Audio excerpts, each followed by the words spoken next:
చక్కని సీతకి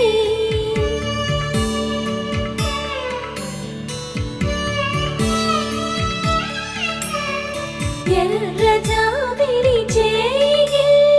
రాముడేడని అడుగుతుంటే చూడలేదని పెదవి చెప్పే చెప్పలేమని కనులు చెప్పే నల్ల పూసై